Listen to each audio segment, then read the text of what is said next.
السلام علیکم.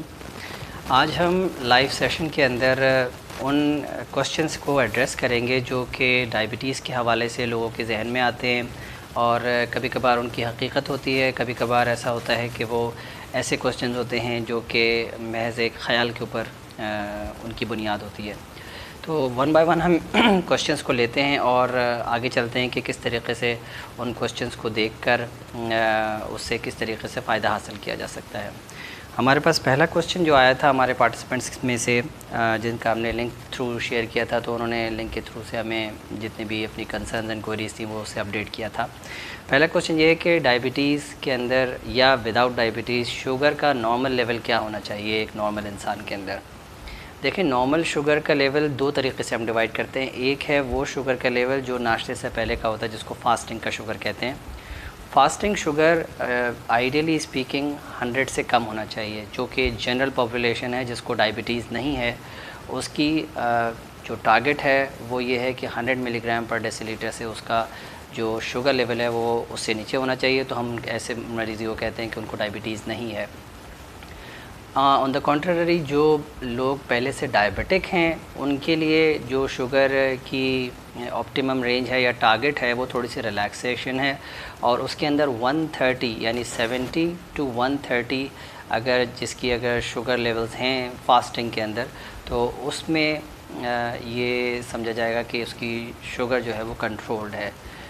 Random sugar یعنی کھانے کے 2 گھنٹے کے بعد کے بعد کی شوگر نارملی ٹارگٹ لیول جو ہے جو کہ ڈائبٹک مریضوں کا ہوتا ہے وہ ہے 150 سے 180 کے درمیان میں. اگر کسی کا شوگر لیول رہ رہا ہے تو وہ ہم یہ سمجھیں گے کہ یہ نارمل شوگر ہے, اور اس کے اندر جو بھی وہ دوائیں لے رہے ہیں یا جو بھی وہ انٹرونشنز کر رہے ہیں وہ سفیشینٹ ہیں. اسی طریقے سے ہیموگلوبن A1C کا جو نارمل لیول ہے وہ جو ڈائبٹک پیشنٹ سے ہم چاہتے ہیں کہ وہ 7 کے اراؤنڈ رہے یا اس سے نیچے آ جائے. اگر وہ 7 کے اوپر ہے یا اس سے نیچے ہے تو ہم یہ سمجھیں گے کہ یہ ڈائبٹک پیشنٹس کنٹرولڈ ہیں اور رائٹ آن ٹارگٹ ہیں. ہاں, جن کو شوگر نہیں ہے ان کے لیے جو رینج ہے وہ کم ہے, یعنی 6.1 سے نیچے ہو, 6.1 سے 6.4 کے درمیان میں رہتی ہے تو وہ نارمل جو لوگ ہیں جن کو ڈائبٹیز نہیں ہے ان کا رینج اس رینج میں ہونا چاہیے. اب ہم بات کرتے ہیں کہ جو ہمارا دوسرا کوشچن ہے اس میں یہ کہتے ہیں کہ شوگر لیول جو شوگر کی دوائیاں لوگ کھاتے ہیں وہ شوگر کی دوائیاں جو ہیں وہ گردے کو خراب کرتی ہیں اور انسولین پہ آ جانا چاہیے کیونکہ انسولین ٹھیک ہے. دیکھیں, اس کے اندر جو بات سمجھنے والی ہے وہ یہ ہے کہ ہم یوزولی ڈائبٹیز کے کنٹرول میں شوگر کی گولیوں کا بھی استعمال کرتے ہیں اور ہم جو شوگر کے لیے انسولین ہے اس کا بھی استعمال کرتے ہیں. جو شوگر کی گولیاں ہیں جس میں گلوکوفیج ہے, سلفونائل یوریز ہے جس میں جو ایمرل کے نام سے آتی ہے اور بہت سارے ناموں سے آتی ہے, اور ہر گولی کا اپنا اپنا ایک ایفیکٹ اور سائیڈ ایفیکٹس ہوتے ہیں. اگر وہ گولی اپنے نارمل ڈوز کے اندر لی جا رہی ہے تو وہ نارمل ڈوز کے اندر کڈنیز کو خراب نہیں کرے گی. اس کے لیے ضروری یہ ہے کہ وہ بہت زیادہ لے رہے ہوں یا پھر گردے بہت زیادہ خراب ہوں. جیسے اگر ہم گلوکوفیج کی مثال لے لیں تو گلوکوفیج جو ہے وہ کڈنی کے پرابلم, جن کو کڈنی کا پرابلم ہوتا ہے اس میں دی جا سکتی ہے, لیکن بہت زیادہ کڈنی کا پرابلم خراب ہو تو پھر یہ اس کو نقصان کرتی ہے. تو اس کے اندر کڈنی کی فنکشنز کو دیکھنا ضروری ہے. پریلیمنری اسٹیج کے اندر اگر گردے بہت تھوڑے سے خراب ہیں تو گلوکوفیج سیف ہے, لیکن ایسا نہیں کہ دوائیوں کی وجہ سے گردے خراب ہوتے ہیں. ایکچولی ڈائبٹیز ان کنٹرول ہونے کی وجہ سے گردے خراب ہوتے ہیں, جس کی وجہ سے اگر ہم جو وہ گولیاں لیں جو کہ ہمارے کڈنیز کے اوپر اثر انداز کرتی ہیں تو وہ ہمیں پرابلم کریں گی.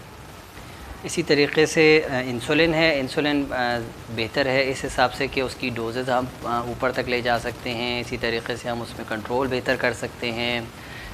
اسی طریقے سے وہ کڈنی اور لیور اس طرح کی چیزوں کے اوپر اثر انداز نہیں ہوتی. تو اس طریقے سے انسولین کا یوز اس طریقے سے ایزی ہے اور اچھا ہے مریض کے لیے. لیکن اس کے سائیڈ ایفیکٹس اس طرح سے ہیں کہ وہ خود لگانی پڑتی ہے, سوئی لگانی پڑتی ہے, تھوڑا پینفل ہوتا ہے. پیشنٹ کی شوگر لیول کم ہو سکتے ہیں اگر اس کا کھانے کا دورانیہ بڑھ جائے, فاسٹنگ کا دورانیہ بڑھ جائے.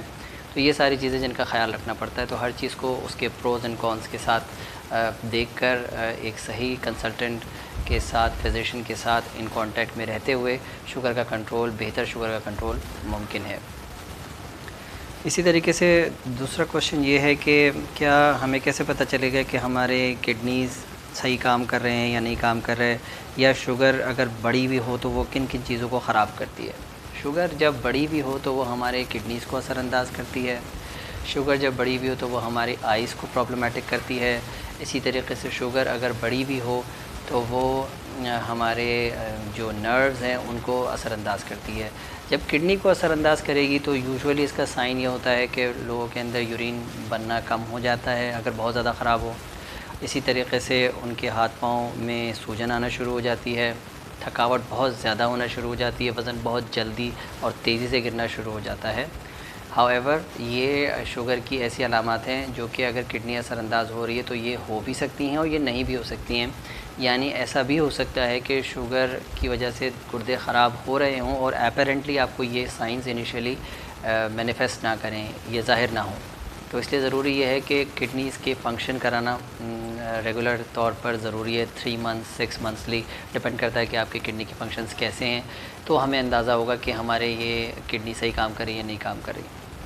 اسی طریقے سے شوگر کے اندر آنکھوں متاثر ہوتی ہیں، ویژن کمپرومائز ہوتا ہے جس کی وجہ سے یہ پرابلمز ہوتے ہیں کہ دیکھنے میں پرابلم ہوتا ہے، رات کی ویژن کمپرومائز ہوتی ہے، اور اس میں بھی یہ ضروری ہے کہ ہم آپتھالمولوجسٹ سے کنٹینیوس یا پھر ڈائبٹالوجسٹ سے کنٹینیوس اپنی آنکھوں کا معائنہ کرتے رہیں تاکہ ہمیں پتہ چلتا رہے کہ ہمارے شوگرز جو ہیں وہ ہماری آنکھوں کو پرابلم کر رہی ہیں۔ شوگر کے اندر کیا کیا چیزیں کھانا بہترین ہے اور کیا کیا چیزیں ہم اوائڈ کر سکتے ہیں؟ شوگر کے اندر جو پھل فروٹ سبزیوں کا استعمال ہے یہ آپ کھلے طور پر کر سکتے ہیں۔ اسی طریقے سے آپ جو نارمل کھانا ہے گھر کا جس میں روٹی ہے، سالن ہے، دال ہے، ایون چاول ہیں، وہ بھی لے سکتے ہیں لیکن تھوڑی مقدار کے اندر۔ شوگر کے اندر سب سے زیادہ ضروری یہ ہے کہ جو بھی ہم کھانا کھائیں وہ ایک خاص پورشن کے مطابق ہو، بہت زیادہ نہ کھائیں۔ شوگر کی کنٹرول کے اندر یہ بہت ضروری ہے کہ ہم کھانے کا جو ٹائم ہے وہ فکس رکھیں، صبح دوپہر شام کے کھانے کا ٹائم فکس رکھیں، بیچ میں ایون اسنیکس کی بھی گنجائش ہے لیکن وہ اسنیکس ہیلدی ہونے چاہیے جس کے اندر ملک کا انٹیک ہے، جس کے اندر کوئی فروٹ کا انٹیک ہے، اور اسی طریقے سے پانی کا استعمال زیادہ کرنا ہے۔ تو یہ ساری چیزیں شوگر کے اندر جو لوگ ان ڈائٹس کے اوپر رہتے ہیں تو ان کو کوئی پرابلم نہیں ہوتا۔ ہاں تلی ہوئی چیزیں، بیکری کی چیزیں یہ نقصان دہ ہیں۔ This is no for sugar patients, diabetic patients, high blood pressures, even general population میں یہ ساری چیزیں نقصان کرتی ہیں۔ تو ان ساری چیزوں کا خیال رکھیں گے تو آپ کی شوگر بھی کنٹرول رہے گی اور آپ کو دوائیوں کی بھی کم ضرورت پڑے گی۔ اسی طریقے سے شوگر کنٹرول کرنے کے لیے ہمیں اور کیا کیا اقدامات کرنے چاہیے؟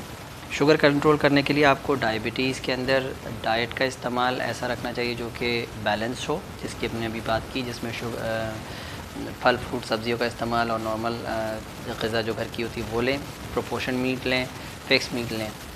اسی طریقے سے فزیکل ایکٹیویٹی کا استعمال رکھیں، اپنی آدھا گھنٹہ، 1 گھنٹہ، پون گھنٹہ جتنا بھی آپ سے ہو سکے آپ واک ضرور کریں، اور اگر ڈیلی موقع نہیں ملتا تو آلٹرنیٹ موقع نہیں ملتا تو 5 days a week کریں، اور اس میں بھی اگر پرابلم ہو رہی ہے تو پھر آپ start with 10-15 minutes and then build on this. ضروری نہیں کہ ایک دفعہ ہی کر لیں، اگر آپ کی روٹین بہت زیادہ بزی ہے تو اس میں آپ اپنے آپ کو اسپیس آؤٹ بھی کر سکتے ہیں۔ تو فزیکل ایکٹیویٹی کو انکارپوریٹ کرنے سے یہ ہوگا کہ آپ کی جو شوگر کی دوائیاں ہیں ان کی ڈوزز کم ہو جائیں گی اور وہ کنٹرول بھی بہتر رہے گی، جس کی وجہ سے کمپلیکیشنز نہیں آئیں گی۔ دیکھیں شوگر کے ہونا اتنا بڑا مسئلہ نہیں ہے، جتنا بڑا مسئلہ یہ ہے کہ شوگر کے ہونے کے بعد اس کی احتیاط کتنی کی جا رہی ہے۔ جس طریقے سے ہم اس کی احتیاط رکھیں گے اتنا ہی ہمیں شوگر کم تنگ کرے گی اور ہمیں کم نقصان پہنچائے گی اور آپ ایک ہیلدی زندگی گزار پائیں گے۔ تو بس ہم اب اس سیشن کو یہیں پہ کنکلوڈ کرتے ہیں۔ It was a brief session, اور انشاءاللہ تعالیٰ نیکسٹ کسی سیشن کے اندر ہم پھر ملاقات کریں گے اور آپ کے کسی بھی سوال کا جواب دیں گے۔ آپ لنکس کو یوز کیجئے اور اس میں اپنے کمنٹس اور اسی طریقے سے اس میں اپنے کنسرنس کو ڈالتے رہیے so that we can communicate and clear the confusions. السلام علیکم۔